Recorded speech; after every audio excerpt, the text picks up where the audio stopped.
हिमायतनगर शहरात अतिक्रमण हटवण्याची मोहीम सुरू, नागरिकांकडून संमिश्र प्रतिक्रिया। हिमायतनगर नगरपंचायतीच्या वतीने शहरातील अतिक्रमण हटवण्याच्या मोहिमेला आज सुरुवात करण्यात आली। या मोहिमेची सुरुवात उमरचौक परिसरातून करण्यात आली असून त्यानंतर बसस्थानक परिसर तसेच मुख्य बाजारपेठेतील रस्त्यावरील अतिक्रमणेही हटवण्याची कारवाई करण्यात आली।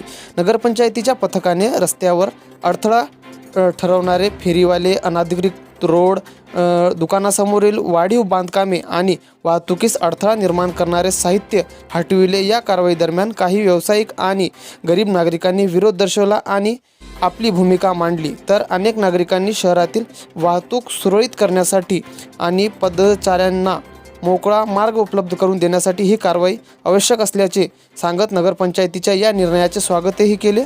याप्रसंगी शहरातील वाढत्या अतिक्रमणामुळे वाहतूक कोंडी, अपघातांचा धोका आणि नागरिकांची गैरसोय वाढत असल्याची तक्रारी सातत्याने होत्या। यानंतर नगरपंचायतीने ही मोहीम हाती घेतल्याचे सांगण्यात आले।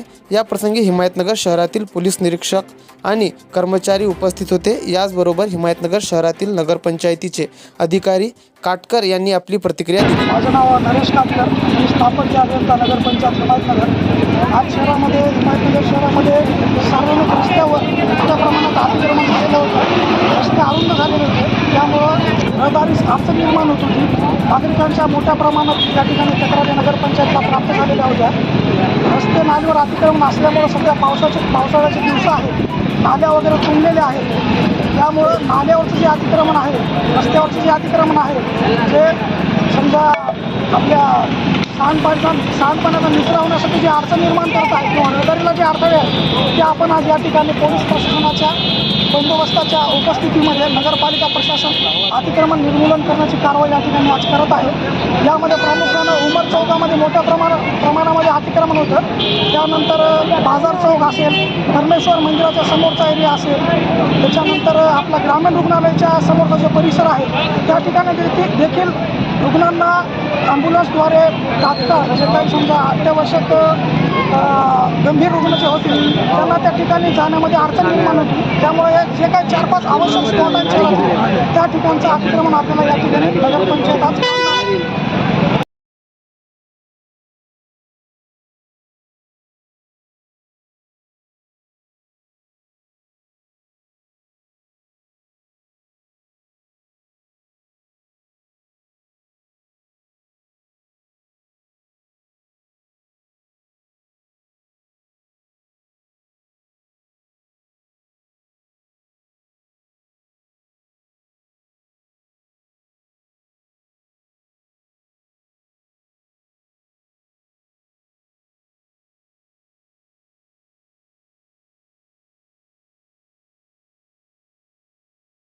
आज मध्ये फक्त 8 फुटाचा रोड केलेला आहे। किती आहे ते सध्या गावठाण परिसर आहे। गावठाणामध्ये रस्त्याची रुंदी प्रत्येक ठिकाणी समसमान नसते, समसमान रुंदी नसते गावठाण परिसरामध्ये। शहराचा तो एकदम जुना भाग आहे, त्या रस्त्याच्या हिशोबानं जुन्या घरं वसलेल्या आहेत त्या ठिकाणी। त्याच्यामुळं ग्रामपंचायतच्या ज्या नाल्या आहेत अगोदरच्या, त्या आपण सध्या स्थितीमध्ये रेफरन्स बघणार आहोत। सध्याला आपल्याला अनिवासी स्वरूपाचं जे अतिक्रमण आहे, अनिवासी म्हणजे त्याच्यामध्ये आपण म्हणूया की कमर्शियल असलेलं समजा त्या पद्धतीचं किंवा मोठे कठडे, पायऱ्या या स्वरूपाचं आपण अतिक्रमण काढणार। या अतिक्रमणामध्ये कोणकोणते असे तुम्हाला पॉईंट जाणवतात हिमायतनगर शहरामध्ये की तिथे अतिक्रमण तुम्हाला काढायचं आहे सध्यामध्ये? आता सांगितल्याप्रमाणे जे 4-5 जे मेन जागा होत्या त्याच्या बाबतीत वारंवार नगरपालिकेला तक्रारी प्राप्त होत होत्या आपल्याला। त्याच्यामध्ये उमर चौक असेल, हा रस्ता अत्यंत अरुंद झालेला होता, 4 व्हीलर जाण्यासाठी 2 4 व्हीलर जाणं शक्य देखील नव्हतं। त्यामुळे उमर चौक असेल, आता जसं की रुग्णालय परिसर आहे, ग्रामीण रुग्णालय परिसर, त्याच्यामध्ये गंभीर रुग्ण जे असतील त्यांना तात्काळ ॲम्ब्युलन्समध्ये त्या ठिकाणी रुग्णालयात शिफ्ट करण्यासाठी अडचणी येत होत्या।